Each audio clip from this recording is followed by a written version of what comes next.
And a very good evening to you. My name is Sarah. You're listening to the Modern Mystic radio show on A1R Psychic Radio, the world's #1 psychic radio network, and also on Moonstruck TV. We're having a whole week of wonderful spiritual shows, and today I am not on my own. I have with me a wonderful guest. She's a UK psychic medium, international psychic medium. She also works on Sky TV as well over in the UK as a studio psychic. And I'm going to bring her straight in. Her name is Fen. Hi, Fen. Are you there? Are you Hi, Sarah. I'm here. Hi. Thank you so much for joining us. It's lovely to see you. Thank you so much for having me. Oh, you're more than welcome. So how are you this evening? I'm really good. Obviously, the timing and everything, so I had to get up and, yes, I'm a little bit, whoa. But, yeah, no, I'm good, thank you. Yes, it's 1 o'clock in the morning over here. Very, very late or early, depending on your perspective. Okay, so I'm going to crack on with some questions for the lovely Fen. So, Fen, tell us a little bit about your first psychic experiences. When did you realise that you were experiencing something different or unusual, other than perhaps your friends and family would be used to? Okay, I mean, it kind of started when I was about 4 years old. I would say I'm a natural-born psychic medium. And my first actual experience was one that I wasn't aware of at the time, but my mother told me later, which was my grandparents had both passed away before I was born. And my mum said that, I had this imaginary friend, and she thought it was an imaginary friend, because I used to talk all the time about my friend Rose. And she said, I'd be kind of playing and talking to myself, looking at the corner of the room and laughing. And, she said one day she thought, right, it's time to let her know, who her grandparents were. So she sat me on her lap, and she said, right, I'm going to show you some photos. So she said, she got the album out, and she's opening the album. And just as she got to the page where my grandma Rose was, apparently I looked at it and I was like, yeah, that's my friend Rose. And my mum was like, oh my God. She said, I just shut the album. So obviously, when I was younger, I was seeing spirit, and I saw spirit in physical form as well, all through my sort of teenage years. But yeah, when I was younger, I had lots of different experiences. Through college, was quite a crazy time because I kind of didn't know what was happening to me.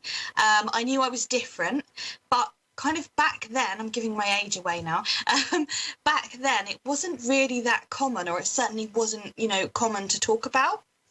Yeah. But I did used to get all kinds of crazy experiences, and not all of them were positive, because until you learn to work in the right way, they're not going to be positive. Do you know what I mean?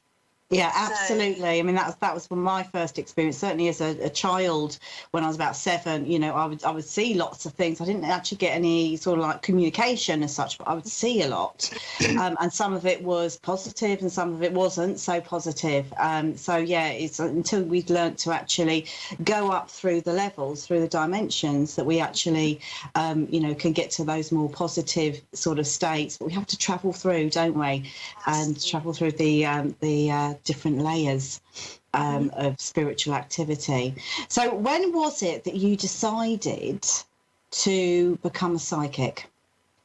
Okay, so obviously, when I think what happened was I was looking for a development group. So when it was happening through my teens, I was very much in and out of it, didn't really know how to use it. So a lot of the time I backed away from it, because obviously there was those negative experiences as well.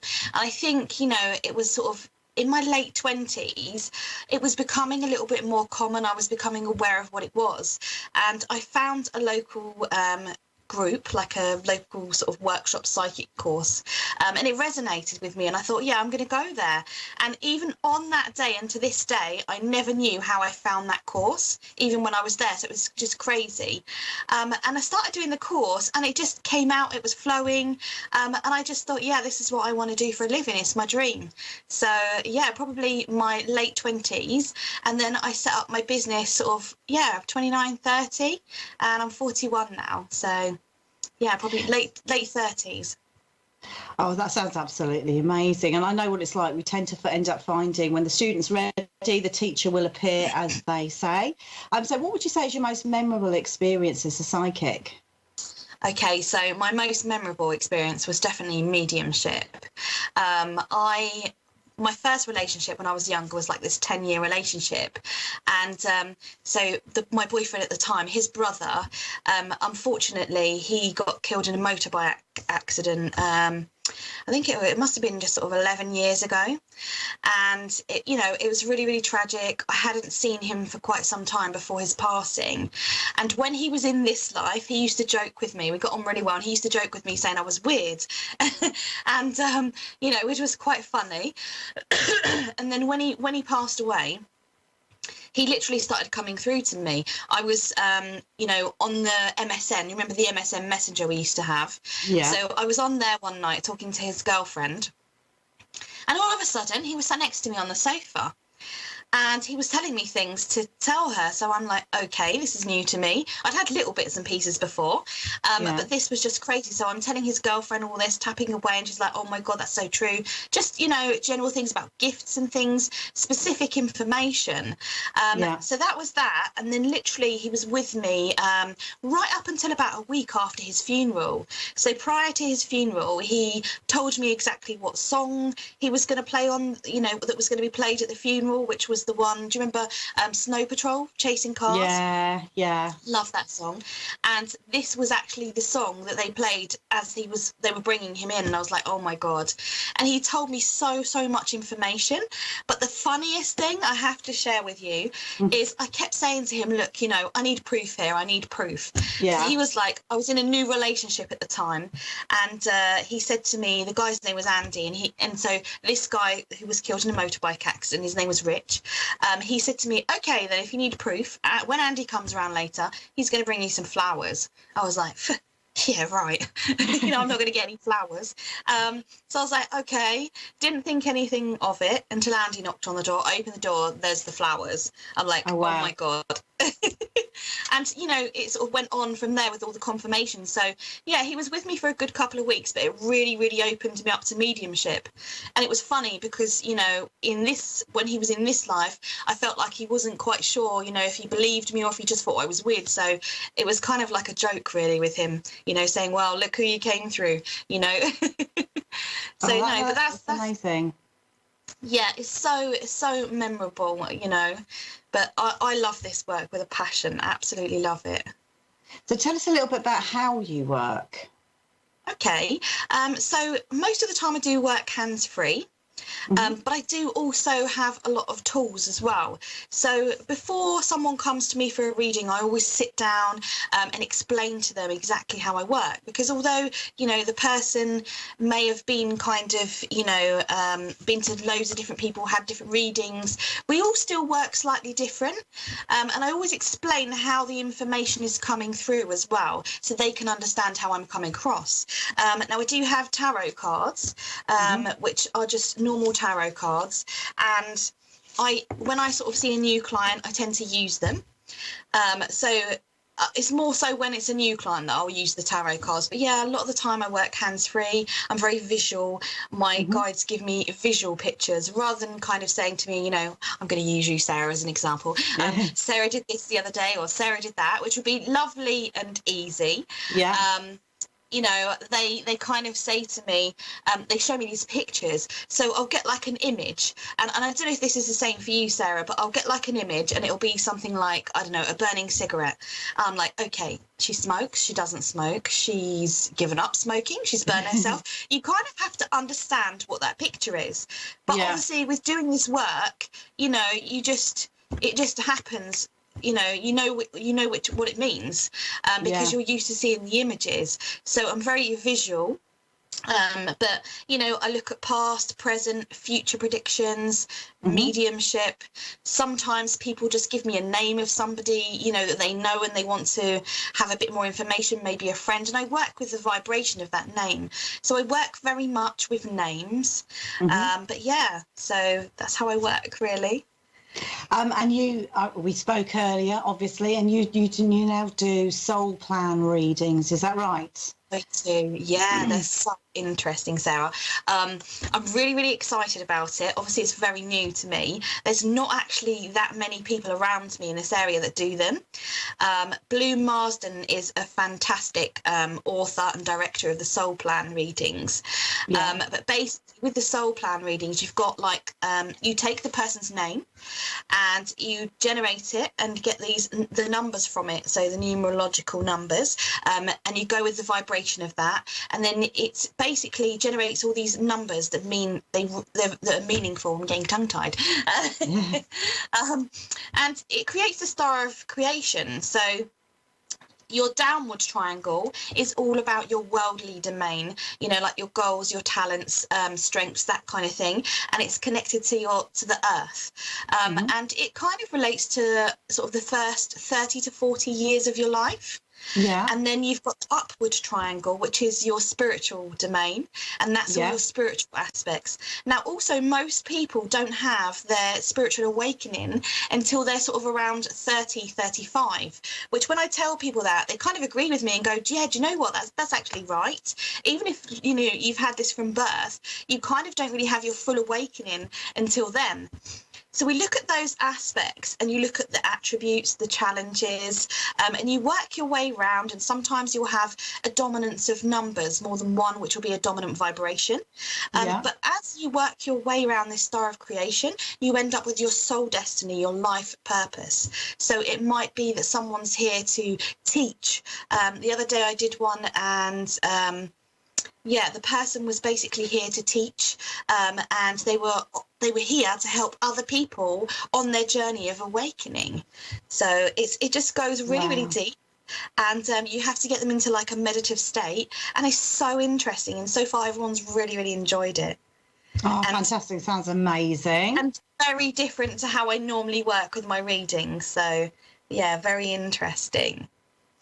And how can people, if they're interested in perhaps getting a reading with you, I mean, you work obviously internationally, you work through sort of Skype as well. How can they get hold of you? Do you have a website? I do. Okay, so my website is www.fenpsychicmedium.co.uk. My website is up at the moment, but I've got a new one working behind the scenes, which will be out in a couple of weeks. So you can get in touch like that, or you can email me on inquiries at fenpsychicmedium.co.uk. So yeah, visit my website. I'm on Facebook as Fen Psychic Medium. So there's plenty of different ways to get in touch. Okay, fantastic. Right, we're going to go over to our first caller. You ready, Fen? How exciting. Let's go for it. Okay, and this is Beth from Indianola in Iowa. Beth, can you hear me? I can. Hi, Beth. Thank you. Welcome to the show.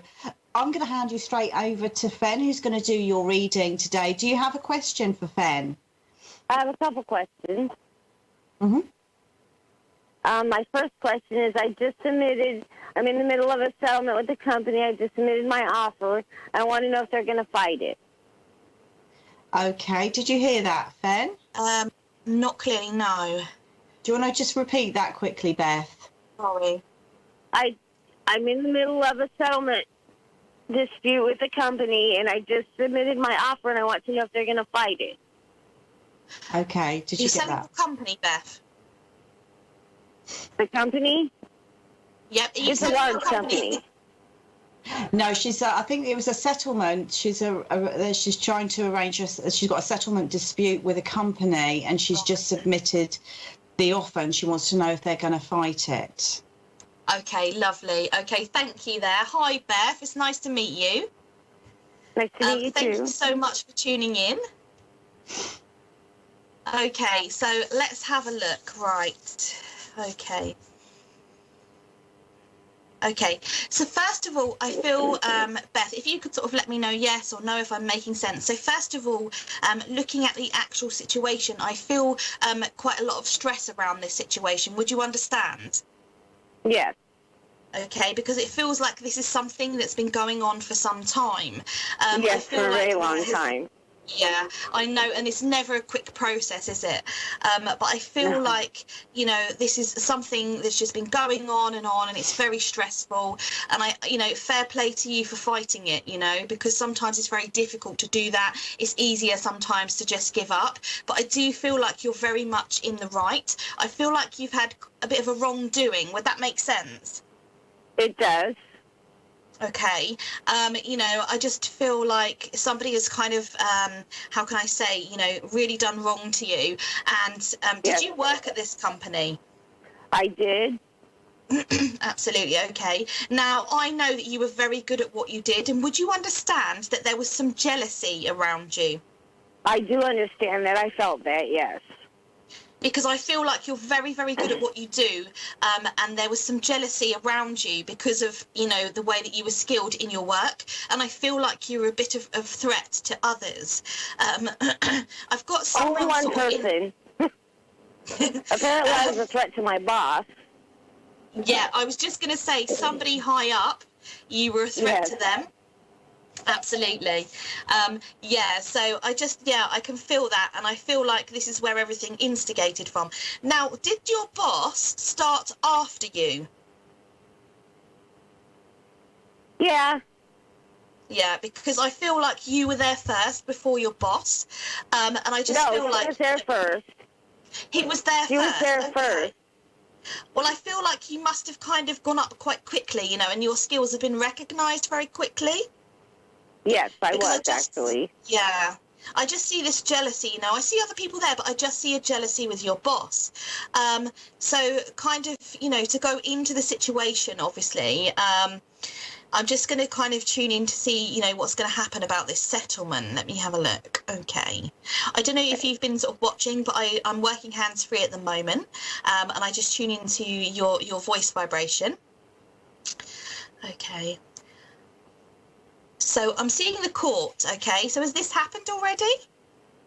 Yes, I'm just waiting for a settlement offer now. Okay. So the first one that comes through, I feel like you're going to be umming and ahhing about it. I feel like you're not going to be 100% happy with the first settlement that comes through. Don't get me wrong, I don't feel it's a small amount of money. It feels like quite a large amount of money. It's a very large amount of money. Yeah, in three or four figures, I feel. Yeah. But I feel like the first settlement you might not be too happy with. However, I would say to you, I feel like you need to look at, if you don't take it, how much more stress is this going to cause you, and what happens, if you decline this offer and then the next one comes through and it does, do you know what I mean? You don't get what you wanted. So I feel like although I see a lot of fight in you and you've really done well with this fight, and I take my hat off to you, I would say, have a think about the stress and the impact that it's having on you. Well, I can tell you that they don't want to push it too far because I know too much about the company, so they don't really want to push it too far. Yeah. So. Okay. I feel like the ball is in your court, if I'm honest. Okay. So I do feel like you can push it. Okay. But I'm just thinking about the stress that it's had on you, the impact that it's had on you kind of over this time, if that makes sense. Yeah, it's had a lot of stress on me and my family. Absolutely, and obviously in this world, we're not here alone. You've got your family, and we have to think about that. So I kind of feel, that you need to weigh everything up, and think, am I happy with this settlement? What's going to be the impact on me if I carry on fighting this? How is it going to affect my family? And I feel like, although it's really weird, even though it's been going on a long time, I'm still feeling very fresh and still got that drive to fight it, when I'm kind of connecting with your energy. Does that make sense? Yes. Yeah, okay. But I would I just feel the first offer that comes in, you're not going to be 100% happy with it. You then have to make a decision as to whether you're going to push it. I'm going to be honest with you, actually. Okay, hold on a second. I've just had some more information, and I'm being told that actually you're going to decline the first offer. This is what Spirit do to you. They just throw you all over the place.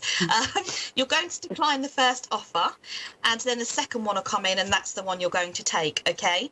Okay, good.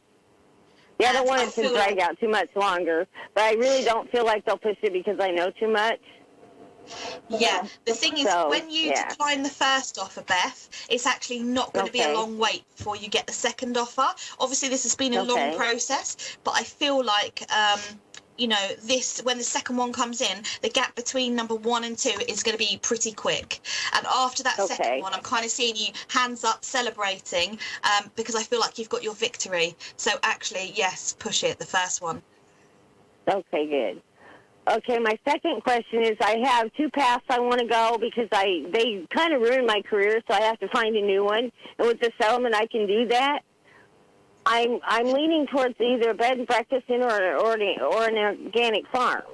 And I have 2 choices, and I have 2 places in mind. I found what I want in both areas. I don't know which one I should go with. Okay. I want to go with the one that I know I can do better. Okay, so I was going to say to you, be setting up your own business with that settlement. So is it 2 different locations you're looking at? Yes. But so okay, right. So is it the 2 locations that you're torn between? Yes. Okay. Beth, would you understand one of them? There's not a lot around it. I feel quite peaceful in that area. Yes. Actually, there's not a lot around them. Okay. I feel like I'm almost like stuck in a desert or something, you know, with nothing around me. That would be the second one. Yeah, I don't think I would like that. So that would be the second one. So I think I just made my decision. Yes, absolutely. And I feel like that's why they're making me say that to you. I feel like that's going to be too derelict. And I also feel with you, you're very much a people person. So you need to have as many people around you. Yeah, you're very good with people, Beth, and I feel like, you know, you need that hustle and bustle of people coming in and out and chatting to people. I feel like that really gives you a boost. I also feel like things are going to be a lot better for you and your family. I'm seeing, you know, a lot less stress around you, and it's almost we've like had a lot of stress, and my kids are mad at me. You know, we've been having problems off and on for the last couple of years. Oh. So they're kind of distant right now. So yeah, it would be really helpful if I could get them reeled back in, if you know what I mean. Absolutely. Is it 2 children you've got, Beth? Huh? Is it 2 children you've got? 2. I'm having issues with, yes. I have 3, but I'm having issues with 2. You're having issues with 2. Okay. I just feel like it's almost like you're going to set up, you know, a new life, completely new life. This whole settlement thing, you know, there's going to be a really positive outcome, and you're going to set up yourself a new life in this place. So obviously after us chatting, I feel like you will go for the less derelict one where there's more people around. I do feel as well your children will come round, but I'm going to be honest with you, it's going to take a little bit of time, because I feel like it's just been very tough on them, as you've said, and I just feel like they're going to need time to adjust, but I do see them kind of chilling out, if that makes sense. That would be good. Yes, it does. That would be so good. That would ease my mind. Awesome. Thank you so much, Beth, for coming through. I hope you enjoyed your reading. And I did. Thank you so much. Thank you, Beth. Lovely to talk to you. And off she goes. And thank you so much, Fen, for joining us. Just quickly, you know, are there any future plans or anything exciting coming up that you'd like to tell our listeners about? Yes, absolutely. We have a fairy festival at Dummerdown Farm in Dummer, Hampshire. That's on the 21st, 22nd of July. We also have a gorgeous Mind, Body and Spirit Fair at the Farnborough Village Hotel in Farnborough on the 23rd of September. So very, very excited about these upcoming projects. Okay, and just quickly remind everybody how they can get hold of you. You can get hold of me on www.fenpsychicmedium.co.uk, or you can search for me on Facebook on Fen as Fen Psychic Medium. Oh, thank you so much. Going to wish you a pleasant evening. Oh, thank you. And just to remind everybody, if you want to get hold of me, you can do on www.modern-mystic.co.uk. Stay tuned for some other wonderful shows carrying on tonight and also for the rest of the week. Hope you have a lovely evening, a lovely week ahead. and I'll look forward to seeing you same time next week. Take care for now.